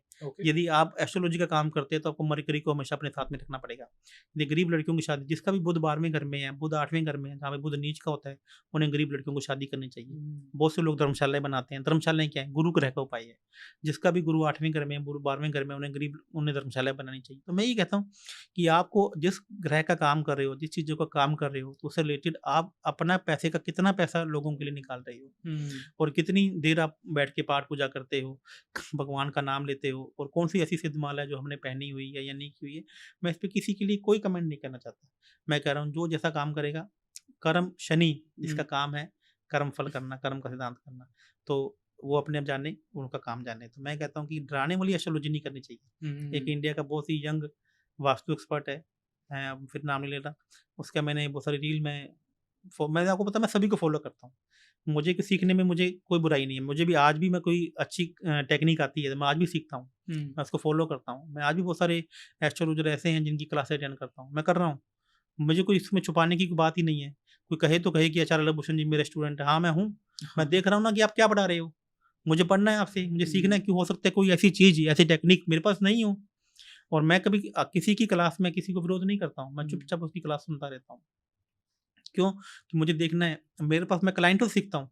मैं जब मेरे पास रोज़ के 10 या 5 से 7 चार्ट मैं लेता हूँ, इससे ऊपर की चार्ट मैं नहीं लेता हूँ, क्योंकि मुझे 1 से 1.5 घंटा किसी से बात करनी है, आधा पौना घंटा बात करनी है, तो 8 घंटे से आप काम नहीं कर पाओगे। तो मैं उनसे भी सीखता हूँ कि इनके ऐसे कौन से योग है जो इन्होंने इनको अमीर बना दिया। अभी तक आप देखोगे कि इंडिया में ये कहा गया सूर्य शनि बहुत बड़ा पितृदोष है। मैं कहता हूँ आपकी कुंडली में चेक कर लीजिए, यदि आपकी कुंडली में सूर्य शनि है तो आप बहुत बड़े गवर्नमेंट कॉन्ट्रैक्टर हो सकते हैं, आपको गवर्नमेंट से बहुत बड़ा लाभ हो सकता है, आप डॉक्टर हो सकते हैं, आप गवर्नमेंट में एम्प्लॉई हो सकते हैं, बहुत बड़ा काम कर सकते हैं। हाँ, ये पितृदोष है, जिसकी कुंडली में सूर्य शनि होगा उसके बाल जल्दी झड़ेंगे। जितने भी जिन लोगों के बाल कम हैं वो अपनी कुंडली में उठा के देख लीजिएगा कि उनमें उनकी कुंडली में सूर्य शनि का योग होगा, या सूर्य शनि का योग बहुत ज़्यादा मजबूती से होगा या दूर होगा। जितनी भी सास और बहुओं की नहीं बनती है उनका चंद्र शुक्र का योग होगा। तो ये योग हैं, लेकिन ये योग कहीं ना कहीं पैसा भी देते हैं और एक दूसरे से हटाते भी हैं। तो अभी हमें करना क्या है, हमें पैसा भी तो लेना है, लेकिन वो जहाँ से बैड इफेक्ट दे रहे हैं उनको ये बोलना, दोस्त चाहे हमें बैड इफेक्ट भी देना बंद करो, हमारे साथ में वैसे चलो। तो उनको कैसे मनाना है, तो उनकी हमारे ही शास्त्रों में उनकी विद्या लिखी गई है। ओके, बट इसके ऊपर कोई काम नहीं करता, अभी कोई काम पढ़ता नहीं। मेरे कहना मैं हुआ है, मैंने घर से थोड़ा ना लेकर आया हूँ, मैंने भी तो शास्त्र यहीं से पढ़े हैं। ऐसी कौन सी पूजा, मैं महीने में 3 हवन करता हूँ, अमावस्या को, पूर्णिमा को और पुष्य नक्षत्र। हाँ सर, ये बात करते हैं क्योंकि हम पूजा के बारे में बात कर रहे थे, तो आप एक बहुत खास तरह की पूजा करते हो, आपने जैसे कहा हवन भी आप महीने के 3 करते हो। क्या है ये पूजा, क्या है ये हवन? तो मैं अभी आपको बताता हूँ, अभी जैसे मेरे पास कुछ लोग आते हैं एस्ट्रोलॉजी को लेकर, तो मैं उनको पहले 3 महीने में उनको एक ऐसी दवा देता हूँ। मैं बोलता हूँ कि जब आपका पहले ऑपरेशन करना है, ऑपरेशन करने से पहले आपका शुगर ठीक होना चाहिए, आपका कोलेस्ट्रॉल ठीक होना चाहिए, बीपी ठीक होना चाहिए। तो मैं पहले 2-3 महीने के ऐसे उपाय बताता हूँ जो ग्रह आपके ठीक करते हैं। उसके बाद हम विशेष पूजा करते हैं। ये विशेष पूजा विशेष सामग्री से होती है। हर जातक का एक विशेष मंत्र है, उसकी डेट ऑफ बर्थ से हमें पता लगता है। ओके, हर जातक का एक विशेष देवता है, उस देवता को कैसे खुश करना है, कौन सा मंत्र यूज करना है और कौन सी सामग्री यूज करनी है। यदि हम उस देवता का जो मैंने अपने लिए यूज किया, मैं महीने में 3 हवन करता हूँ, तो आपको ये हवन खुद करने की जरूरत नहीं है। इसके लिए मैं बहुत अच्छी टेक्निक यूज कर रहा हूँ। अभी 1 से 2 महीनों में वो आपके सामने आ जाएगी, और ये भारत का सबसे पहला ऐसी यज्ञशाला होगी जहाँ पे इस पूर्ण विधि से आपको यज्ञ मिलेंगे, आपकी सामग्री मिलेगी, पूरी वीडियो रिकॉर्डिंग मिलेगी। और आप चाहें आप खुद भी आ सकते हैं, और आप चाहें तो आप ऑनलाइन भी सेशन हवन अटेंड कर सकते हैं, वर्ल्ड में कहीं भी बैठे बैठाए। तो मैं ऐसी सामग्री, ऐसी कैंडल्स, आप देखो ना कैंडल रिचुअल्स आते हैं, हाँ, मैं ऐसी कैंडल्स डेवलप कर रहा हूँ जो अभी तक भारत में इसके ऊपर काम ही नहीं हुआ है। अच्छा, इस तरीके की रिचुअल डेवलप कर रहा हूँ। इस तरीके की जो गौ हमारी माता है, इसके ऊपर इतना गौमूत्र के क्या क्या यूज हो सकते हैं, उस गौ के जो गौ का जो पाथी बनती है, उसके हमारी कुंडली में क्या यूज हो सकते हैं। कपूर के हमारी कुंडली में ऐसे ऐसे मैं प्रोडक्ट डेवलप कर रहा हूँ। अभी मेरे पूरी टीम लगी हुई है, करीब 100 से 150 आदमी लगे हैं जिस पे पूरा काम कर रहे हैं। R&D हो रहा है पूरा पूरा का पूरा R&D हो रहा है कि मैं ऐसी धूप डेवलप कर रहा हूँ। धूप अगरबत्ती, अभी हाँ। आप देखो मैं अगरबत्ती के बारे में आपको बताना चाहूंगा। आज आपने टीवी में बहुत सारी अगरबत्ती देखी होगी, तो लोग कभी अगरबत्ती खरीदते हुए ये नहीं देखते कि अगरबत्ती की जो स्टिक है वो बांस की बनी हुई कि चंदन की बनी हुई है। उससे भी फर्क पड़ता अरे है। 100% जो बांस की स्टिक है वो तभी लगती है जब किसी बंदे की डेथ हो जाती है। अच्छा। और आप अपने घर पे पूजा करते हो तो जो स्टिक है वो चंदन की होनी चाहिए। आप बताओ क्या इंडिया बेस पे कोई काम हुआ है? ऐसा आज तक आपको किसी ने बताया है? मैंने को बताया कि लकड़ी के बर्तन में खाना किसको खाना चाहिए, कैंडल डिनर किसको करना चाहिए। तो ये इसके ऊपर हम काम कर रहे हैं, अगरबत्ती के ऊपर काम कर रहे हैं, धूप के ऊपर काम कर रहे हैं कि आपकी डेट ऑफ बर्थ ये है तो आपकी पूरा का पूरा एक पैकेट, ताकि किसी का आदमी को कहीं जाने की जरूरत नहीं पड़ेगी। वो आए, वो बोले कि सब मेरा है, आपका ये बैग, आप इसको यूज करें। बहुत ज़्यादा मुश्किल काम नहीं है, लेकिन इसको मुश्किल बना दिया गया है। राइट। तो मैं इस पे R&D कर रहा हूँ कि किस प्रकार से हमें हमारे देवी देवी देवता हमारी हेल्प करे, नेचर हमारी कैसे हेल्प करे, प्रकृति हमारी कैसे हेल्प करे, ग्रह हमारी कैसे हेल्प करे। ये जो ये चीज़ें हम जाएँ तो हाईवे हमें 120 की स्पीड का मिलना चाहिए, ना कि खड्डों वाला मिलना चाहिए। बिल्कुल। और मैं आपको बताता हूँ, जब हमें खड्डों वालों से 120 की स्पीड का हाईवे बनाना है, तो दोस्तों परिवर्तन जब भी होगा तो थोड़ी तकलीफ़ें भी आएँगी, थोड़ी-सी चैलेंज भी आएँगे, लेकिन जब हाईवे बनेगा तो उसपे आप बहुत अच्छे से चल पाओगे। आपको कुछ करना है तो कुछ चीज़ें आपको आपको त्यागनी भी पड़ेंगी। बिल्कुल। सर आपने कुछ देर पहले वो सिद्धि वाली जो बात कही थी, तो उसमें आपने कहा कि बहुत सारे जो बाबा लोग होते हैं वो कहते हैं कि जा तेरा काम हो जाएगा, और काम हो जाता है क्योंकि उनके पास में वो सिद्धि है। तो जो आपके पास में सिद्धि है उससे भी वैसा ही होता है? देखिए, मैं बहुत बड़ी बात अभी नहीं करूँगा, वो अभी बाबा अभी मैंने अभी नया-नया अभी सिद्ध की है। तो बहुत सारे बाबा हैं, इसमें कोई शक नहीं है, जिन्होंने एक्चुअल में अपने जीवन को समाज के लिए, भगवान के लिए त्याग दिया। चाहे वो किसी भी बाबा का नाम लिए बिना, यदि ऐसा किसी में शक्ति है, इसमें कोई दोहराई नहीं है। ये वाक सिद्धि इतना काम करती है कि आप सोच भी नहीं सकते। ग्रह आपके मतलब की चीज़ें आपके, उन्होंने अपनी तपस्या से, उन्होंने अपने चीज़ों से, उन चीज़ों को अपने कंट्रोल में रखा हुआ है। ओके। ऐसा काम करती हैं। सो मैं ये इसलिए पूछ रहा था क्योंकि अभी हमारे 35,000 सब्सक्राइबर्स हैं। आप बोल दीजिए कि अगले साल तक 35 लाख हो जाएँगे तो हो जाएँगे शायद। तो बिल्कुल हो जाएँगे। मैं आपको इसमें आपको बात बताऊँगा कि ये एक ना, जो कोई भी चीज़ होती है, जब वाक सिद्धि होती है तो ये मन से अपने आप निकलती है। मैं बोलूँगा तेरे हो जाएँगे, मैं इसके लिए पैसे लेना शुरू कर दूँगा, तो वो काम नहीं होगा। आप करेक्ट। इस बात को सोचिए, ये चीज़ें ना इंट्यूशन से निकलती हैं। राइट। ये चीज़ें मन से निकलती हैं। जब चीज़ें मन से निकलेंगी, जब चीज़ें इंट्यूशन से निकलेंगी, तब ये काम होगा। लेकिन आपको 35,000 से 35 लाख तक पहुँचना है, 3.5 लाख तक पहुँचना है, तो मैं आपको ये बता सकता हूँ कि आप अपना जो नेम है, उसकी स्पेलिंग में आपको क्या नंबर चेंज करना है। ओके। मैं ये बता सकता हूँ कि आप अपना जो पॉडकास्ट है वो कहाँ पे बैठ के करो, किस दिशा में बैठ के करो। मैं ये बता सकता हूँ कि आपने जो अभी ये पीछे आवारा मुसाफिर के नाम से लोगो लगा रखा है, ये किस दिशा में लगाओ। आप अपने किसी से डील कर रहे हो तो ये किस दिशा में बैठ के करो। इस छोटे से एक रूम में वो सब चीज़ें मैं आपको बता सकता हूँ कि डेट ऑफ बर्थ से, कि आप ये बैठ के यहाँ पे करो, रिजल्ट आपके सामने होगा और अगला साल भी आपके सामने होगा। सर बताइए कोई चीज़ ऐसी। तो अभी आप मुझे डेट ऑफ बर्थ बताइएगा, पॉडकास्ट के बाद मैं हुँ। आपको देख के बता दूंगा कि आपको कहाँ बैठना चाहिए, कैसे बिल्कुल बैठना सर। चाहिए। ओके। सर बहुत सारे लोग ये एपिसोड देखेंगे, सुनेंगे। उनके मन में काफ़ी सारे डाउट्स होंगे अब, क्योंकि हमने पैसों की बहुत बात की, और कुछ लोग होंगे जिन्हें डर भी लगेगा कि वो शायद अननोइंगली ऐसी कुछ चीज़ें कर रहे हैं। जैसे आपने भी मुझे जब ये आर्टिफैक्ट्स के बारे में बताया तो मुझे तो पता ही नहीं था, मैंने तो सिर्फ शो के लिए लगा रखे हैं। तो ऐसे लोग होंगे, अब उन्हें डर लगेगा कि हमने कोई चीज़ गलत लगा दी है और अब हमारे पैसे आना रुक गए हैं उसकी वजह से, या कोई काम नहीं हो रहा है, तो उन्हें क्या करना चाहिए फिर? और हमें देखिए, आप किसी भी अच्छे वास्तु एक्सपर्ट से आपको कंसल्ट करना चाहिए और अपने घर का वास्तु बनाना चाहिए। तो हम बता देंगे ये आर्टिफैक्ट्स आपके पास हैं तो यहीं लगा दीजिए, नहीं है तो आप परचेज करके लगा दीजिए। ओके। ऐसा डरने वाली कोई बात नहीं है। आप जो लग गई हैं, जैसे आप घड़ी है, जैसे गोल घड़ी होती है, तो गोल घड़ी हमेशा वेस्ट में लगती है। अच्छा। लोग अक्सर लोग ये बताते हैं, मैंने लोगों को देखे कि घड़ी हमेशा 3 दिशाओं में लगानी चाहिए, नॉर्थ में, नॉर्थ ईस्ट में और ईस्ट में। ऐसा नहीं है। घड़ी लगाने की सबसे जो बेस्ट दिशा है वो वेस्ट है, वो पश्चिम दिशा है, और पश्चिम दिशा में गोल घड़ी। आज जितनी भी वर्ल्ड की सबसे सुंदर घड़ी है वो गोल घड़ी है। आप चेक करके उठा के देख लीजिए। सबसे महंगी मेरे स्टोर में मेरे पास 5,000 से लेके 5 लाख की घड़ी पड़ी हुई है, अच्छा। और सारी की सारी गोल है। तो मेरे कहने का मतलब, क्यों बनी गोल घड़ियाँ ज़्यादा से ज़्यादा? आप देखो ना, गोल घड़ी कुछ स्क्वायर भी होती हैं, कुछ ट्रायंगल भी होती हैं, कुछ रेक्टेंगल भी होती हैं, आयताकार भी होती हैं, और कुछ वेव्स में होती हैं। तो ऐसे ही हमारे 5 एलिमेंट हैं, 5 दिशाएं हैं, 5 जोन हैं, तो उनमें अलग-अलग टाइप की घड़ी लगती है। यदि आपने उसी जोन में वैसी ही घड़ी लगाओगे तो समय आपके साथ में हो जाएगा। नहीं तो समय तो वैसे भी आपके साथ में है, आपको स्ट्रगल करके मिलेगा। जो आप चाहते हो कि वो चीज़ें मेरे साथ में रहे, प्रकृति मेरे साथ में रहे, ग्रह मेरे साथ में रहे, तो उनके अकॉर्डिंग चलो दोस्त। आप अपने मित्र ग्रहों को अपने पास में बुलाओ और शत्रुओं को से दूर रहो। राइट। अब एक एग्जांपल देना चाहूँगा कि हाँ। आपके घर में कोई फंक्शन है या आप किसी मुसीबत में हैं, तो सबसे पहले आप किसको बुलाओगे? मित्रों को, हाँ, किसी दोस्त को। किसी दोस्त को, शत्रु को थोड़ा ना बुलाओगे। बिल्कुल। तो वैसे ही आपके जो ग्रह हैं, वो आपके नंबर्स हैं, जैसे 1 से लेके 9 नंबर हैं।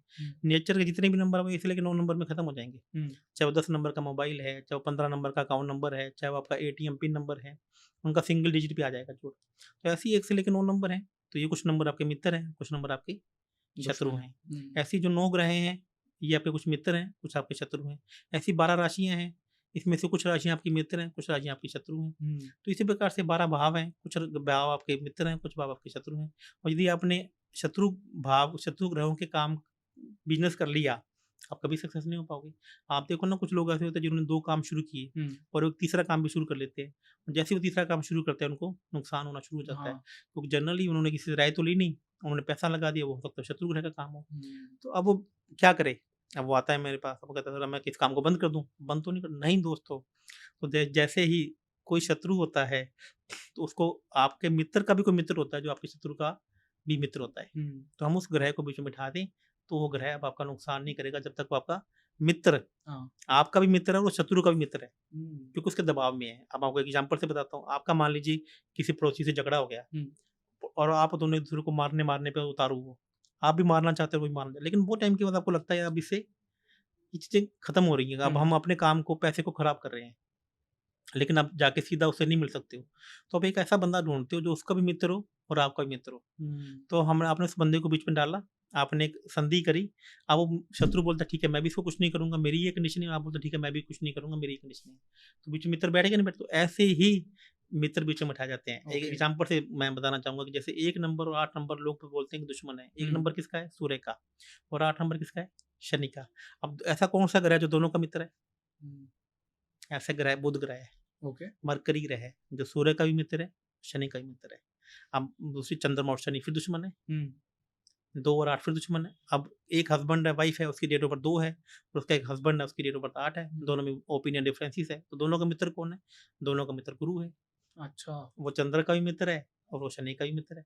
दोनों को बीच में, उन दोनों की हेल्प ली जाए तो दोनों के बीच में ओपिनियन डिफरेंस ठीक हो जाएंगे। तो ऐसे ही आपने यदि शत्रु ग्रह का काम भी शुरू कर लिया, तो एक ऐसे आपका मित्र उसका मित्र बीच में बिठा लिया जाए, तो आपका ये जो चीज़ें आपके अगेंस्ट हो रही हैं, ये आपके मित्र के रूप में होने लग जाएंगी। पर सर मैं एक चीज़ यहाँ पे पूछना चाहूँगा। अब जैसे बिजनेस का तो मुझे समझ आता है कि वहाँ पे आप एक किसी पार्टनर को ले आइए जिसका वो ग्रह स्ट्रांग है। हस्बैंड एंड वाइफ के बीच में आप कैसे किसी को ले जा सकते? तो ये तो एक रेमेडी है ना। एक 7वां घर किसका है? 7वां घर रिलेशनशिप का है। हम वहाँ पे उस ग्रह को स्थापित कर देंगे। अच्छा, ओके।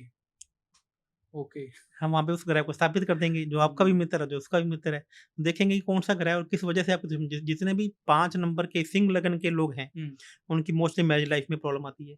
जिनके जितने मीन लगन के लोग हैं या जिनकी मीन राशि है, उनकी शादी में प्रॉब्लम आती है। अब वो लिखा कर ऐसे आए हैं, लेकिन वो कैसे उनकी हेल्प लेनी है, किस ग्रह को वहाँ बिठाना है, या सिर्फ डेट ऑफ बर्थ तो देखो बताया जाता हूँ। मैं इस बात से बहुत ज़्यादा दुखी हूँ कि आज इंडिया में एस्ट्रोलॉजी में फ्री में उपाय बताए जा रहे हैं कि तुम्हारा राहु खराब है तुम ये कर लो, तुम्हारा चंद्रमा खराब है तो तुम ये कर लो, तुम्हारा शनि खराब है तो तुम ये कर लो, और लोग उस वीडियो को देख के वो उपाय करते जा रहे हैं। अरे भैया, राहु आपका खराब है, वो कैसे खराब है? पैसे देने वाला ग्रह तो राहु और शनि तो है।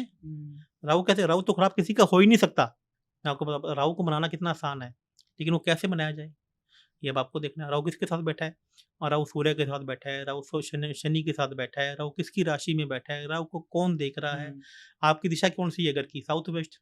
साउथ वेस्ट जोन में दोस्त तो नहीं है, आपके इलेक्ट्रॉनिक उपकरण खराब तो नहीं हो रहे हैं, तो ये देखना पड़ेगा। अब जैसे मेरे को ये है कि राहु मेरा लगन में बैठा है, कर्क लगन है, तो मैं तिलक नहीं लगाता हूँ। मैं जैसे ही आपका लगन, आपका सूर्य है, आपका राहु सिंह राशि में बैठा हो और आप ऑरेंज कलर का तिलक लगाना शुरू कर दो, तुरंत आपका झगड़ा लोगों से शुरू हो जाएगा। आपका पड़ोसी से झगड़ा शुरू हो जाएगा, आपके पेट में डाइजेस्टिव सिस्टम खराब हो जाएगा। लोग देखते हैं, लोग हनुमान जी के मंदिर में जाते हैं, बड़ा बड़ा तिलक, यहाँ पे तिलक, यहाँ पे तिलक, यहाँ पे तिलक।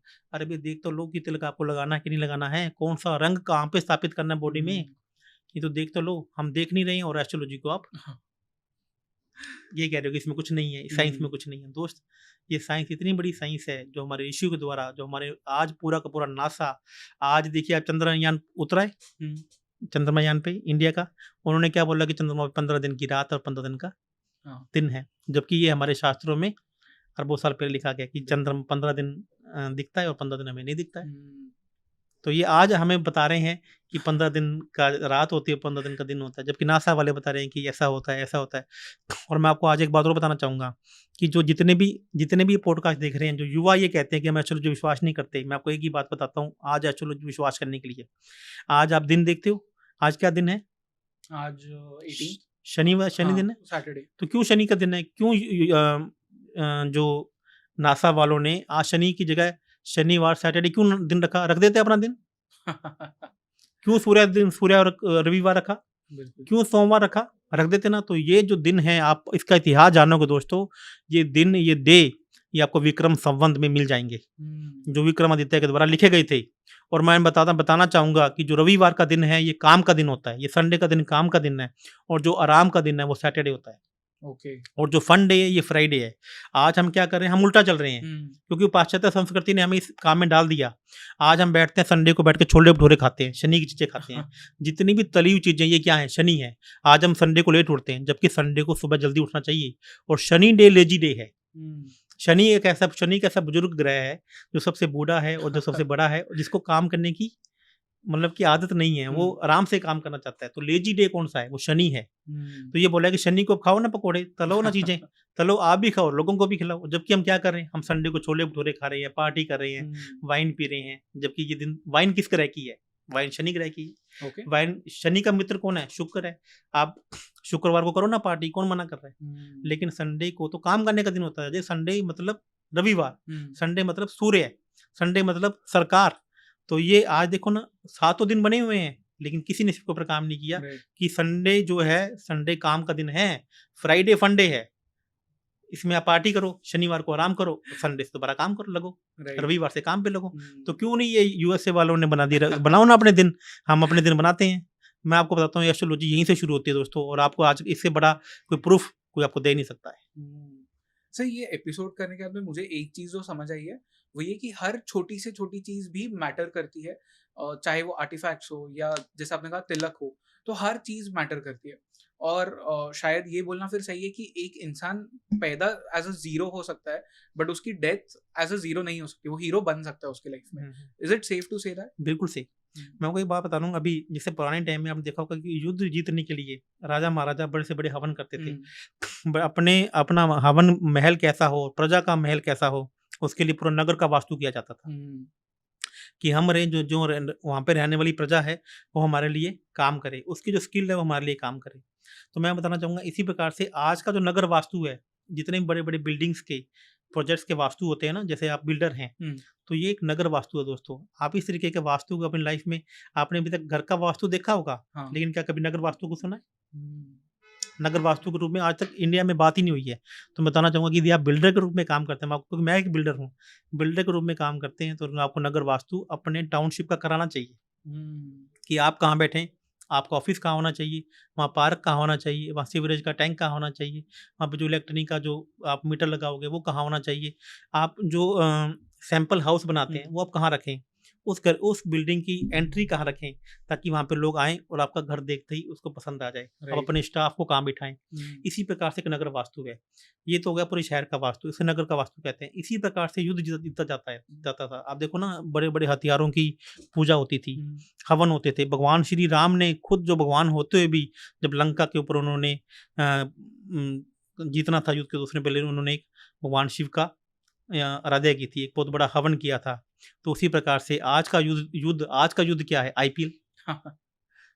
आज यदि कोई आईपीएल की आप आईपीएल का मैच जीतना चाहते हैं, तो आप, क्योंकि आज इंडिया में वर्ल्ड कप खेल रही है, तो इसमें उपाय किसको करने पड़ेंगे? इंडिया की टीम को भी करने पड़ेंगे और नरेंद्र मोदी जी को भी करने पड़ेंगे। वो कहीं भी पॉसिबल नहीं है।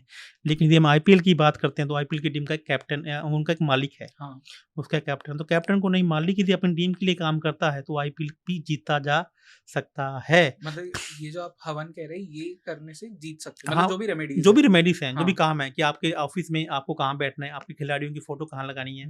एक ऐसी आईपीएल की टीम जो अभी तक आईपीएल नहीं जीती है, तो हो सकता है कि उनके ऑफिस में वास्तु दोष हो। मैं 100% इस बात का चैलेंज करता हूँ कि यदि आप अपने इस प्रकार से खिलाड़ियों की फोटो कहाँ पे लगाएं, दिशा कहाँ लगाएं, चीज़ें कहाँ लगाएं, ये आप ऐसा करते हैं। जैसे साउथ अफ्रीका अभी तक एक भी वर्ल्ड कप नहीं जीता है, तो मैं इस बात का दावा करता हूँ कि उनके ऑफिस में पक्का कोई ना कोई इस प्रकार से वास्तु दोष होगा, ये चीज़ें होंगी। उन्होंने खिलाड़ियों की फोटो इस तरीके से लगा रखी होगी। जिस खिलाड़ी का एंड टाइप पर चयन नहीं होता है, जैसे मान लीजिए सचिन तेंदुलकर का बेटा है या विनोद कांबली है, या ऐसे बहुत सारे लोग हैं जिनका वो टॉप 30 में नाम तो आ गया, लेकिन टॉप 15 में नहीं आ रहा सिलेक्शन नहीं हो पा रहा है। वो जो बहुत अच्छा परफॉर्म तो कर रहे हैं, लेकिन लास्ट में जाकर उनका सिलेक्शन नहीं हो पा रहा है। ऐसी एक आईएएस की कुंडली है। अब जितने भी आईएएस आपका पॉडकास्ट देख रहे हैं, तो मैं आपके पॉडकास्ट से देखने बताना चाहूंगा कि आईएएस का भी एक योग होता है। अच्छा सर, हमारी ऑडियंस में काफी आईएएस वाले लोग हैं, तो वो जानना चाहेंगे ये मैं definitely। जाना आपकी कुंडली में उपचय भाव होते हैं 3, 6, 10 और 11। इन उपचय भावों में जितने पापी ग्रह बैठे होंगे, उतना आईएएस का, आईपीएस बनने का, आईएएस बनने का योग होगा। अच्छा और उनमें यदि 3 या मतलब कि 3 या 3 से कम ग्रह बैठे हैं, तो आप स्टेट लेवल में जा सकते हैं। ठीक है। और अब कोई बच्चा ऐसा है जो आईपीएस में सिर्फ 1 नंबर से रह रहा है या आधे नंबर से रह रहा है, तो इसका मतलब उसकी कुंडली में योग तो है, कहीं ना कहीं भाग्य उसका साथ नहीं दे रहा है। एक बंदा है जो एक इंडियन क्रिकेट टीम में खेलना चाह रहा है, उसके पास मतलब वो है, लेकिन उसका भाग्य उसका साथ नहीं दे रहा है। अब अक्सर अखबार में पढ़ते, जैसे मैंने अभी शमी के बारे में कल ही पढ़ा, तो कि मैंने पढ़ा कि उसको खेलने नहीं दिया जा रहा था, तो सौरव गांगुली जी उसके लिए अड़ गए थे। तो कहीं ना कहीं भाग्य ने साथ दिया कि नहीं दिया उसका। राइट। तो मैं यही कहना चाहता हूँ कि यदि आपका भाग्य साथ नहीं दे रहा है, तो भाग्य का हाउस 9th हाउस है। क्या पता वो भाग्य का हाउस का मालिक की दशा उसके शत्रु की चल रही हो, या भाग्य का हाउस आपके 8th हाउस में या इस ऐसे हाउस में बैठा हो जो उसके 4थे, 6ठे, 8वें, 12वें में बैठा हो, तो आपका साथ नहीं दे रहा। तो यदि हम उस ग्रह को बना लेते हैं, तो उस बात की पूरी प्रोबेबिलिटी है कि आपका वहाँ सिलेक्शन हो जाए। लेकिन मैं आपको बात बताना चाहूँ दोस्तों, भगवान मैं नहीं हूँ, करना ऊपर वाले ने है। मेरा काम सिर्फ आपको बताना है कि दोस्तों आप ये काम करें, तो हो सकता है कि आपका काम आपके फेवर में हो जाए। और जितने भी आईएएस आपकी कुंडली देखने जाते हैं, यदि आप आईएएस हो तो अभी आप चेक कर लेना, यदि सूर्य आपका पहले घर में है, तो आपके आईएएस होते हुए भी इस बात के पूरे चांस है कि आपकी किसी ना किसी ईयर में सप्लीमेंट्री या कंपार्टमेंट आई। ओके। आईएएस होते हुए भी मैंने क्या हुआ, मैं जयपुर में एक बहुत बड़े आईएएस मुझे मिल गए, तो उन्होंने मुझे अपनी कुंडली दिखा दी, देखा उनके सूर्य लगन में था, तो मैंने कहा तो आपकी तो सप्लीमेंट्री आई है। He was shocked, she was lady, okay. She was shocked. जबकि ये बात सिर्फ उनको पता थी, उनके परिवार वालों को पता थी। तो मैंने बोला कि how you recognise this is astrology sir, this is science. मैंने ये साइंस, मेरे ये खुद के सूत्र नहीं है दोस्तों, मैंने सूत्र बनाए हैं इनको एस्ट्रोलॉजी को पढ़ के। मैंने ऐसी कोई एस्ट्रोलॉजी की साइंस नहीं है, आज विद्या नहीं है जो चाहे वो जैमिनी है, चाहे वो पाराशरी है, चाहे वो केपी है, भृगुनंदी नाड़ी है, अगस्त्य नाड़ी है, और सबसे लेटेस्ट थ्योरी आज की जो है वो है इंटरलिंक कस्पल थ्योरी। ओके। जिसपे हम मिनट पे नहीं, जिसपे हम सेकंड्स पे बात करते हैं, जिसपे हम माइक्रो सेकंड्स पे बात करते हैं। हम ये कहते हैं कि आपका आसिफ जी का डेट ऑफ बर्थ, आपने मुझे बोला कि मेरा 3:15 पे हुआ है, तो मैं कहता हूँ 3:15 में तो 1 सेकंड में पूरे वर्ल्ड में 4 बच्चे पैदा होते हैं। तो 60 सेकंड में कितने बच्चे पैदा हो गए? 240। तो आसिफ उन 240 बच्चों में से तो एक है ना। आपका भाग्य कैसे पता लगेगा? तो हम उसको माइक्रो सेकंड पे लेके जाते हैं। माइक्रो सेकंड का भी सेकंड लेके जाते हैं कि हम देते हैं 3:14 और 800 मिली सेकंड में आपका जन्म हुआ है। Asif ji, this is unique date of birth of yours. अब इस पे हम काम करेंगे। वो कैसे निकाली जाती है, इसमें का भी निकालने का एक पूरा फॉर्मूला है, इसका एक पूरा निकालने का पूरा सॉफ्टवेयर है, जिसको बर्थ टाइम एक्टिवेशन कहते हैं। और इसमें हम आपके जो करेक्टरिस्टिक्स हैं उसको मिलान करते हैं, आपके पिताजी की डेट ऑफ बर्थ को देखते हैं, आपकी मदर की डेट ऑफ बर्थ देखी जाती है, दादा दादी, ये एक पूरा प्रोसेस है जिसपे हम चल के आपकी डेट ऑफ बर्थ निकालते हैं। अब जैसे बहुत सारे फिल्म स्टार्स हैं, मेरे क्लाइंट हैं, उन्हें 2 फिल्में मिल जाती है, बाद में फिल्म नहीं मिलती है, बाद में मौका नहीं मिलता है, बाद में चांस नहीं होती है। तो मैं आपको बता रहा हूँ, जो जितना भी फिल्म स्टार्स हैं, जितने भी स्पोर्ट्स हैं, फिल्म स्टार का ग्रह कौन सा है? शुक्र, राहु। काम कौन देगा? शनि। और इसका हाउस कौन सा है? 5th house. और आपके डीएस फुलफिलमेंट का हाउस कौन सा है? 11th house. यदि आपको इलेक्शन में टिकट नहीं मिल रही है, तो कौन सा हाउस है? आज तक इस पे काम ही नहीं हुआ कि पॉलिटिक्स, आपको पॉलिटिक्स में छाना है, जितने हम लोग बोलेंगे तुम सूर्य को बलवान करो, तुम मंगल को बलवान करो। मैंने शुरू से पूछा कि सर मैं एक पॉलिटिशियन हूँ, मुझे कैसे इस पे टिकट मिलेगी, कैसे काम होगा? तो मैं आपको बताना चाहूँगा कि पॉलिटिक्स का जो हाउस है वो 3rd हाउस है, जो आपको टिकट दिलाता है, और जो आपको चुनाव जिताता है वो 7th और 6th हाउस है। किस तरीके से आप चाहें कि आपके जो सीनियर्स हैं, आपके जो बड़े बड़े नेता हैं, वो आपके साथ में रहें, क्या इस पे साइंस पे काम हुआ है? आज इसको नाम दे दिया गया वशीकरण।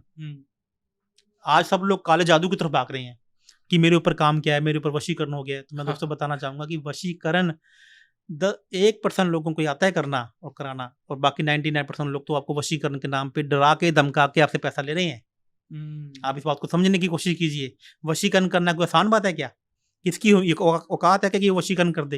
वैसे बहुत सारे केसेस होते हैं ना जिसमें लोग कहते हैं कि मुझे वशीकरण किया। मैं यही तो कह रहा हूँ कि आप जाइए, अब एस्ट्रोलॉजर के पास जाइए, 99 एस्ट्रोलॉजर आपको जाते जी पर क्या बोलेंगे, लेडीज एस्ट्रोलॉजर बोलेंगे तेरे पे किया कराया हुआ है, तेरे परिवार वालों ने किसने किया, तेरी लेडीज ने किसने किया। हाँ, वशीकरण को चेक करने का एक फॉर्मूला है, आप खुद बैठे घर पे चेक कीजिएगा आपके वशीकरण हुआ है कि नहीं हुआ है। क्या फॉर्मूला है ये? इसका सिंपल से, यदि आपके चौथे घर में रहा हुआ है, या आपके 8वें घर में रहा हुआ है, आपके 12वें घर में रहा हुआ है, और चंद्रमा आपका यदि ये राहु आपका खराब है, तो आपके ऊपर जल्दी वशीकरण हो सकता है।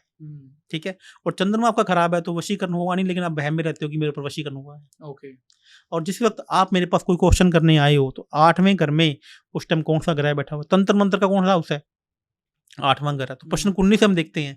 ऐसे और भी विद्याएं बहुत है कि आपके ऊपर से पालक या कोई घास आपके पास में रखी जाती है, उसे सुबह गाय को खिलाया जाता है कि वशीकरण चेक करने का मंत्र है कि नहीं है। यदि वशीकरण है, वशीकरण मुझे भी करना आता है, लेकिन मैं वशीकरण करता नहीं, मैं वशीकरण सिर्फ तोड़ता हूँ।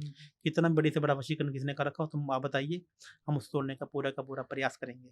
और मैं बताता हूँ पूरे वर्ल्ड में वशीकरण करना, वशीकरण भैया अघोरी बाबा किया जाता है, शमशान घाट में बैठ के किया जाता है। उसके लिए एक लाश चाहिए जिसका गति नहीं हुआ हो।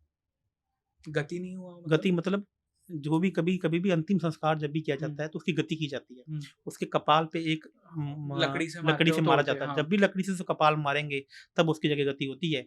और जब बिना लाश के किसी का वशीकरण ना तो किया जा सकता है, ना वशीकरण तोड़ा जा सकता है। ओके। तो यदि आपका वशीकरण आपको लगता है किसी ने कर रखा है, तो आपकी उसकी विधि है कि हम अब चेक करें आपका वशीकरण है। आपका घर में कोई प्रॉब्लम है तो यदि हम आपका है तो हम तोड़ना तो बता देंगे, लेकिन कर मैं किसी को ऊपर नहीं करूँ। मैं करता नहीं हूँ। ठीक है, लोग हैं जो ऐसा काम करते हैं, ना तो मैं उससे मिलता हूँ ना मैं मिलवाता हूँ। हाँ, यदि किसी को इस समस्या से परेशान है तो मैं जरूर, जैसे डॉक्टर बोलते थे ना कि ये मेरा सब्जेक्ट नहीं है, ये फलाने का सब्जेक्ट है, तो मैं आपको ऐसे आदमी से मिला दूंगा जो जेन्युइनली इस काम को करता है। ओके सर, इस एपिसोड को करने के बाद में मुझे काफ़ी सारा नॉलेज मिला है। ऑफ कोर्स मैं of the podcast, of the camera आपसे और पूछूंगा इन चीज़ों के बारे में, बट जिन लोगों को अब आपसे कनेक्ट करना हो वो किस तरह से कर सकते हैं? देखिए, मैं आपको अपना नंबर वेबसाइट के अपने पॉडकास्ट के नीचे दे दूंगा। आप गूगल पे आचार्य लवभूषण आप ढूंढेंगे तो मेरी वेबसाइट का नाम आ जाएगा, आप वहाँ से कॉन्टैक्ट कर सकते हैं।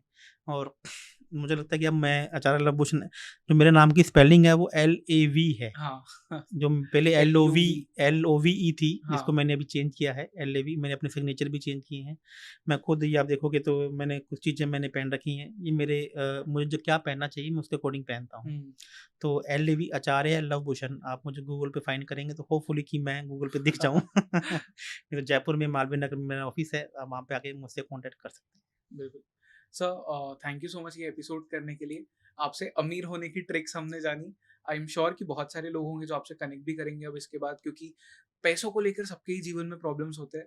तो सर आई होप सो आप उन सभी की हेल्प कर सके। And thank you so much sir ये एपिसोड करने के लिए। जी, धन्यवाद।